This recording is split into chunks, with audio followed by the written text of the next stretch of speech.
Hello, everybody. Welcome to the Backbone Podcast, where common sense still makes sense in a world that is sick and only getting sicker. And I might have to add the word creepy or creepier into my opening because this whole thing over the last 2 weeks with this Charlie Kirk and now this Erika Kirk has just gotten so bizarre. The videos that I've seen and some of the videos that you've probably seen, and the story that is just broke today about this Jezebel magazine and witches and curses. This is just outrageous.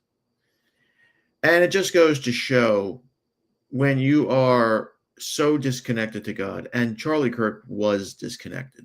Don't tell me he was a God-fearing man. He denounced the Catholic Church. That's Jesus's church. He believed in Diet Coke Protestantism and evangelicalism, and that's not close to God. That's a man-made religion. That's not Jesus's church. So it's getting weirder and weirder and weirder. And some of the videos that I was looking at this past week or the week over the weekend leading up to today with this Erika Kirk. And let me tell you something. You know, when I was growing up, we had a relative who was a beautiful, beautiful woman. If you saw pictures of her when she was younger, she looked like Elizabeth Taylor. Jet black hair, aqua blue eyes, just beautiful. And she married a man. This is, of course, in the late 1960s. She married a man who owned, I think he was like 5 or 6 supermarkets, and he owned the buildings of those supermarkets. She marries him, has I think 3 kids with him, or a couple of kids. And then one day he goes upstairs to take a nap, and he never wakes up. So, you figure 1960s, people really didn't take care of themselves like they do today. They smoked, they drank like animals. He probably died of a heart attack. There was no foul play. And in those days, of course, medicine couldn't find that if it was. So she inherits, of course, all the businesses and the money and all that other good stuff. And she sells everything. Now, in those days, I think my mother told me she made out with almost $3 million, which doesn't sound like a lot of money today. But back in 1969, 1970, that must have been an enormous sum of money. About 10 years later, as the story goes, as I used to overhear the hens cackling, she married an even richer man in New York. And he owned parcels of land in Tribeca, which at the time was a hell zone, and parcels of land out in the Hamptons, undeveloped land.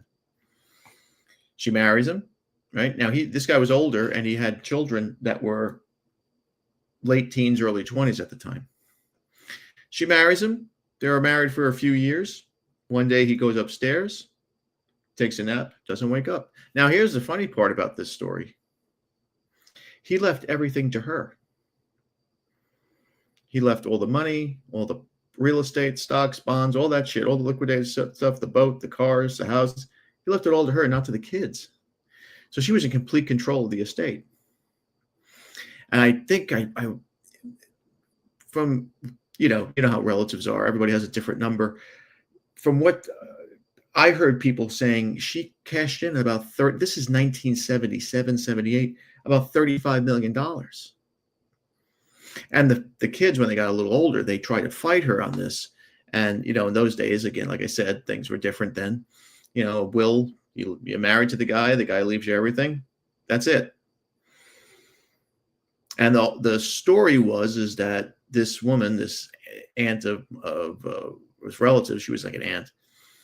She murdered these 2 guys for profit. Now, what does this have to do with Erika Kirk? I am in no way insinuating that Erika Kirk murdered or had anything to do with the murder of Charlie Kirk. However, she has benefited huge from this. I mean, she's now the CEO of this Turning Point USA, which is probably generating hundreds of millions of dollars. You can look at her over here. She is a former Miss Arizona. She is hot to trot. Trust me, she's got guys already scheming to tap that. Already, not even just to sleep with her. There are guys who, if they're smart, they're going to play the long game. But there are guys who are looking to sew that up. You'd have to be an idiot not to. She is hot, beautiful, blonde, blue eyes. And when I saw that speech that she gave on Sunday, call me cynical and black-hearted, I don't care. I was talking to somebody who is a big Trumper, who was,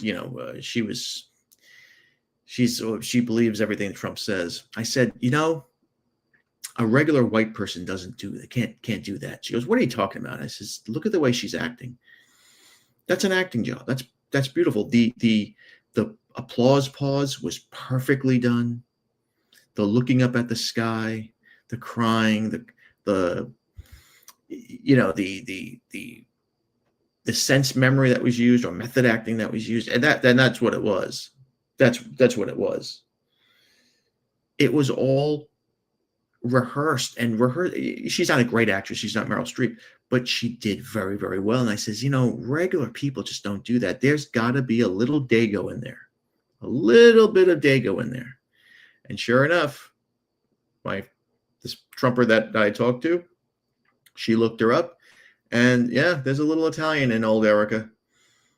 You can't do that regularly. A regular person from Ohio can't do that type of job. Now, I'm going to show you some videos here. You might have seen these, but we'll go over them together. That are very, very. It's creepy, and it's very. Nick Fuentes. I'm seeing him. He's all over it.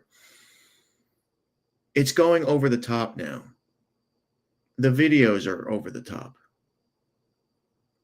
The martyrdom of this guy, Charlie Kirk, over time. And nobody even cares about Charlie Kirk anymore. Now it's gotten into the political spin machine, right? You ever watch debate? Nobody cares what they have to say about the debate after the debate's over. Now it's all about the spin. This is now the political machine and the political spin. They are going to have Democrat, liberal, progressives who are demonic. We all know that, and we have a story on that after I get done with the Erika deep dive. Democrats are going to keep tabs on this woman for the next 20 years. There are people talking about her being a vice presidential candidate in 28, which is ridiculous. Ridiculous. They're talking about her being the next governor of Arizona. They're talking about her leading a revolution for Christianity. Now, she is Catholic, and supposedly she ran a Catholic household. Now, if Charlie Kirk was a strong, vibrant man that everybody believes he was, he wouldn't have allowed that. He didn't believe in Catholicism. He was a lost boy. He was a weak, naive, lost boy. And he did anything he could to keep this girl happy.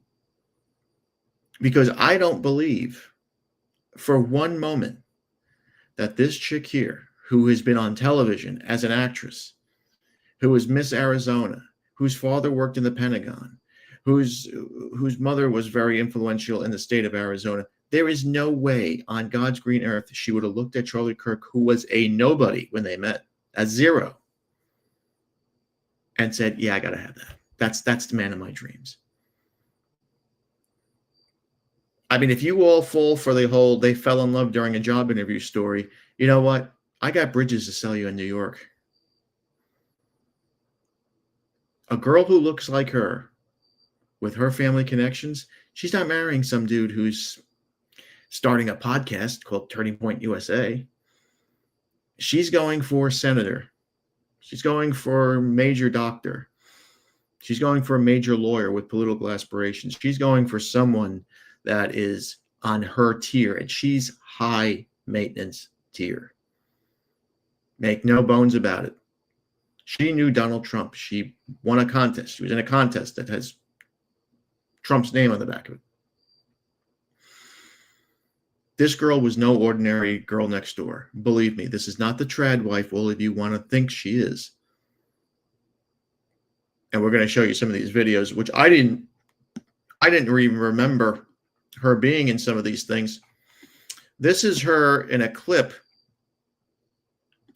from a show called Summer House. This was on Broadway. I don't watch reality TV, but I do know people, and I've worked in for some episodes, associate producing episodes of some reality TV shows. I knew a woman that worked for the Jersey Shore. There's nothing reality about reality TV. Everything is scripted. Everything is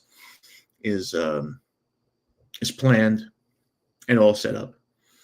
But this is Erika. We see her right there, and she's Jordan's date. She's going to meet this guy, Jordan, who I think is a virgin in this thing because he's very Christian.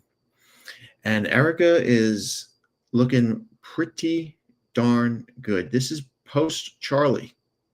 Post-Charlie. This is pre-Charlie. Now, again, she's on TV.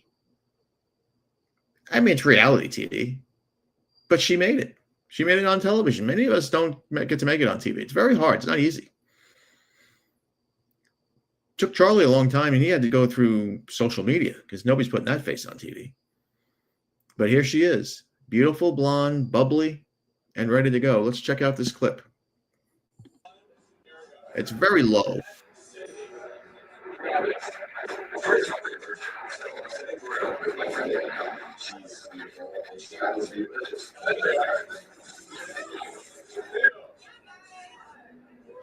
Two guys covered the jewelry, looking good,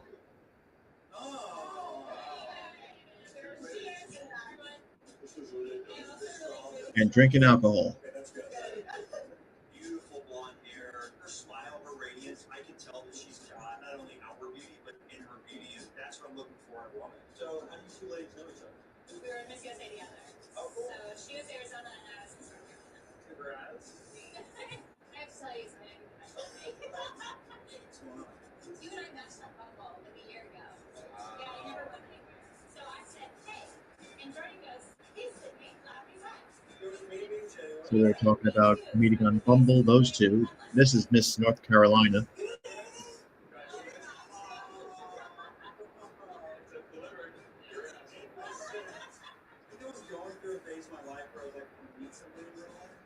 I want to meet somebody with the same beliefs. I'm like, I'm a really big Christian. I'm like, So you wouldn't meet him at church or anything? it's tough because like I watch it online. I don't think I've ever met anybody that's like, hey, everybody shows up today. I know that you get the churches. It's tough to be believer in the city. Yeah. I think you're right, like a very dark place. So let's go grab my window. We'll grab there. And there she goes with Jordan. Now, you see that pretty face. And I get it. She was very, very, it was a very distraught moment. There are rumors and conspiracy theories, and you're going to get this a lot when situations like this happen, especially now with social media. But there are people who believe that this might be a body double here. I don't believe so. That would be way too. These people are not that important, and they're not doing anything important. This is not presidential. It's not papal. This is not high level politics here. Are they martyring this guy? Are they using this guy because you can't let a good crisis go to waste? Yeah, of course. Nobody gives a shit about Charlie Kirk. Let's just be very honest. Donald Trump was politicizing that memorial. He was passing his agenda. And he's at the UN today and yesterday and today, and not a mention. It's passed. He's in the ground. It's over. He's yesterday's news. But here is this speech that she gave that I'm sure you all saw. I'd like you to pay attention. You're not going to watch all 16 minutes of it, obviously, but I'd like you to pay attention to the eyes, the hands, and just the way she puts her head up and down. When you put your head up, if you've ever taken any acting lessons or any sort of method acting lessons, most of the time when you get ready to get into character, you put your head down to focus. It's just what we do. And you go up to act. Tell me if you see that in here, because I see it all over the place. Jesus. Yes, for Jesus.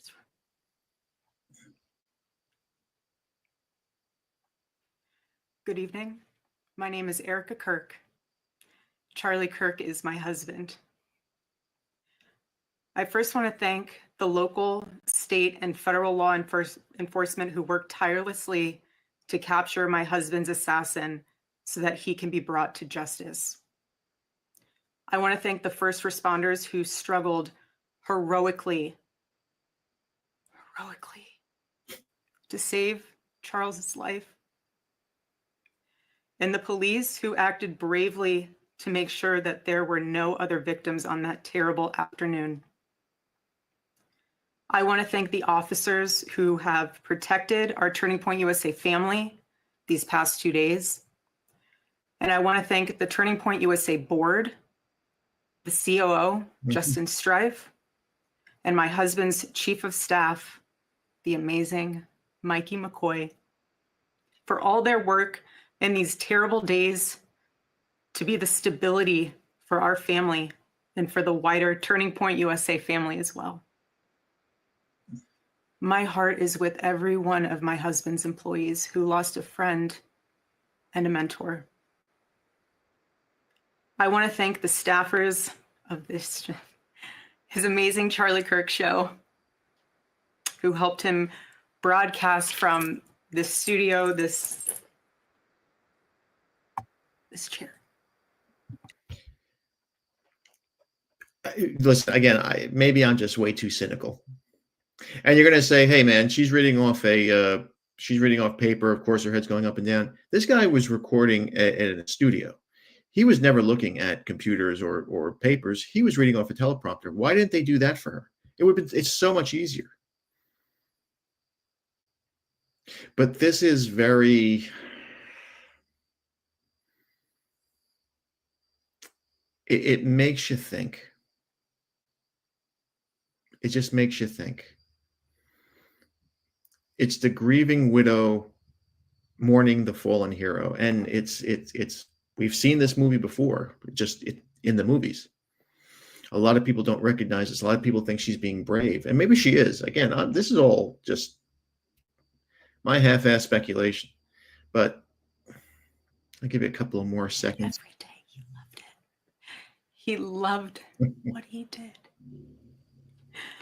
I want to thank the millions of people who have shown their love for Charlie here in Phoenix, across America, and worldwide. Notice there you see when she is touching the chair, and then she gets into this whole thing, oh, he loved it. He loved it. She then gets serious again, getting back into the dialogue.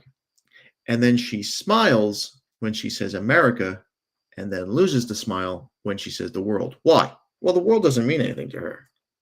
Iceland, Italy, Germany. It's about America. She needs to keep the money flowing here. Nobody cares about Turning Point USA in Brussels. So these are all things, if you think that these are accidents or this is just, her being nervous, these are all rehearsed, acted, pointed out. I've been in those sessions. You tell people how to answer questions. Now, if she's a grieving widow who's very private, who doesn't want to be in the spotlight, she's not doing all this. She wants to read that statement and get the fuck out of there. But this is a 16-minute, 42-second session that you're going to be put through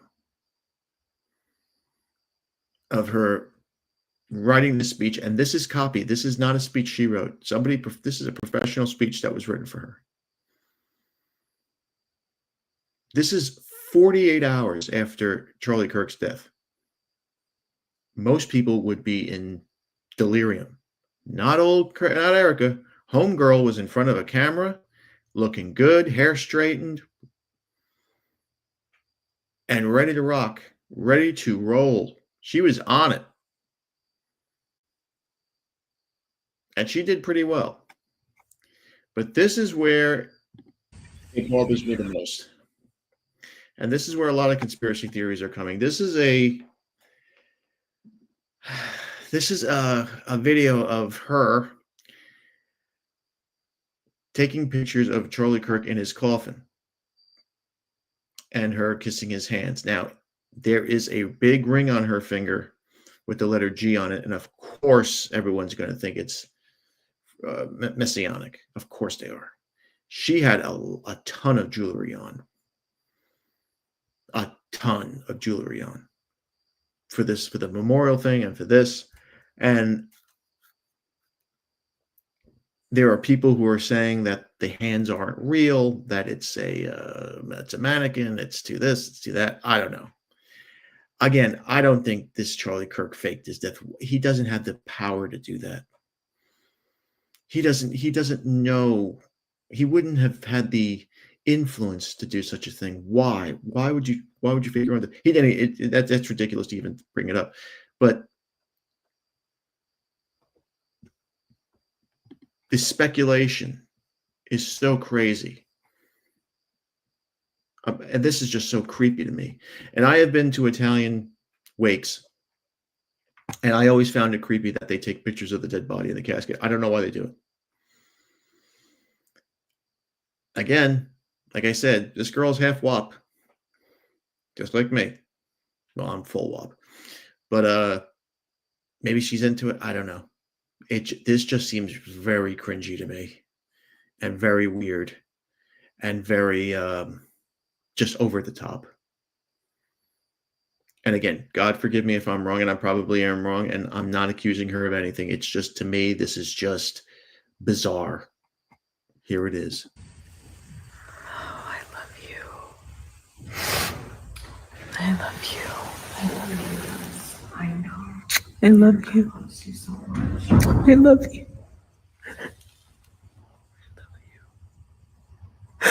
God bless you. Oh, I love you. All right. So enough of that nonsense, because I've had it with this.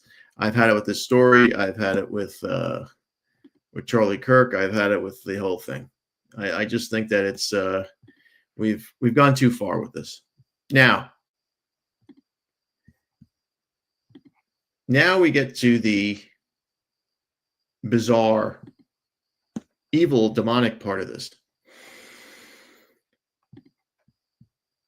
It seems that a newspaper called Jezebel has been caught in a controversy that old Megyn Kelly is not happy about. And let me tell you something. When Megyn is pissed off, she looks so damn hot. She gets all, feisty and everything. Her husband must get it hard when these stories come out. He must be so happy when these stories come out and she's pissed off, because his back probably can't walk the next day. His back gives it. But grieving widow Erika Kirk was genuinely rattled when feminist website Jezebel published an unsettling story bragging how an author of the website paid witches on Etsy. I thought Etsy was like an arts and crafts thing. Paid witches on Etsy to curse her husband, Charlie, days before the conservative icon was assassinated. This was reported by Megyn Kelly on Tuesday. Kelly ripped left the outlet for publishing the article, which left the couple shaken and seeking prayer from a Catholic priest the night before the influencer was gunned down in Utah, September 10th. This is another indication that Charlie Kirk was a very weak man. If I was married to a woman, and I can't say never, but I don't think I'm never going to get married again. But I wouldn't marry a woman that didn't have my religious beliefs. There's way too much conflict there. A Catholic doesn't marry a Jew. Protestant doesn't marry a Muslim. It's just too much.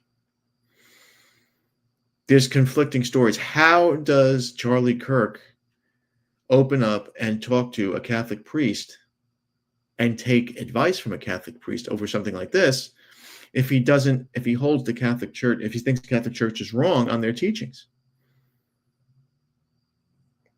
How does he do it? I mean, he was a weak hypocrite. Let's be honest. But enough. According to Kelly, and I quote, "This is what I want you all and the people at Jezebel and Etsy to know," Kelly seethed on her Sirius XM show.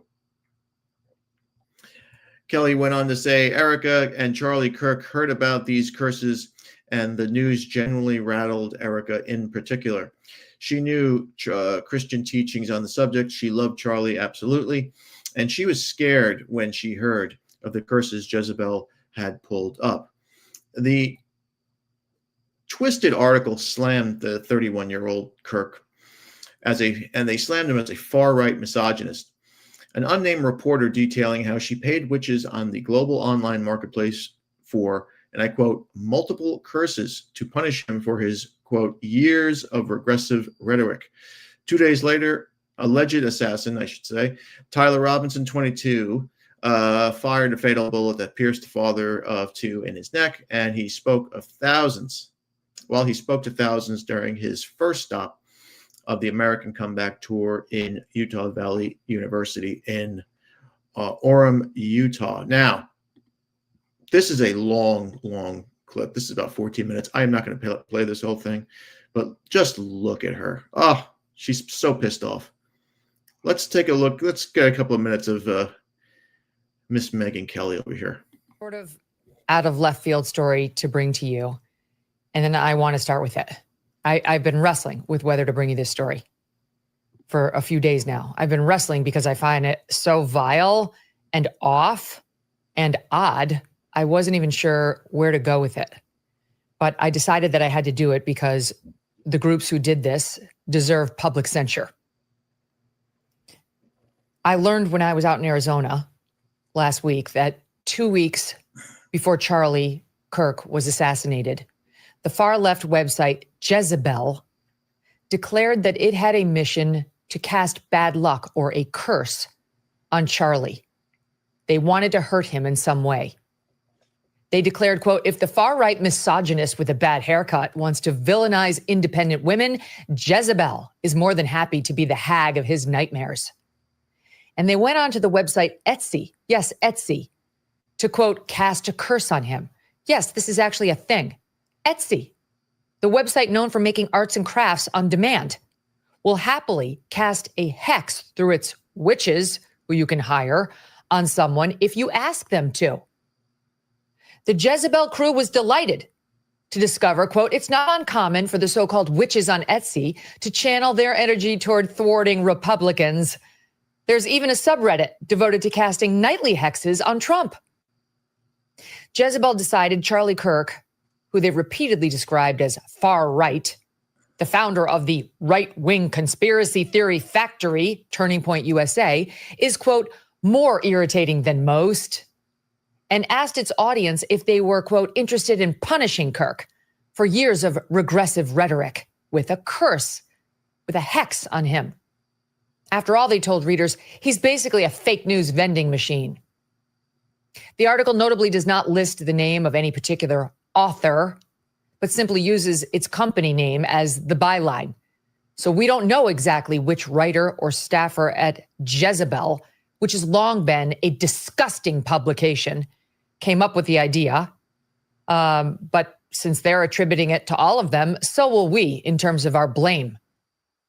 It was, in fact, the brainchild of one writer, however, because it is written in the first person, a female. The writer explains now, is it ethical to curse a man I've never met? Probably not. But is it unethical to let him keep talking? Yes. Now comes the obligatory ass-covering paragraph in the piece, just to stave off any negative publicity for Jezebel. Quote, I want to make it clear I'm not calling on dark forces to cause him harm. I just want him to wake up every morning with an inexplicable zit. I want his podcast microphone to malfunction every time he hits record. I want his blue blazers to suddenly all be one size too small. I want one of his socks to always be sliding down his foot. I want his thumb to grow too big to tweet, to ruin his day with the collective feminist power of the Etsy coven would be my life's greatest joy. So even in her ass covering, She was asking for Charlie to be rendered less attractive, to not be able to use his microphone and silence his voice, to have discomfort foisted upon him, to stop his ability to tweet or spread his message, and to, quote, ruin his day. Got it? That's the nice part of the Jezebel article. Now, is this all silly? Yes, of course it is. Are Democrat, liberal, progressives demonic? Absolutely. Absolutely. They are the most evil, sick people that you'll ever see. Now, the only thing good about liberal, Democrat, progressives is that they're retarded. They'll die out. They don't believe in procreation. They believe in abortion. So they'll eventually die out. But they are demonic, and they will try to kill you, as we've seen, as we saw today in Dallas, Texas, at the shooting at the ICE facility.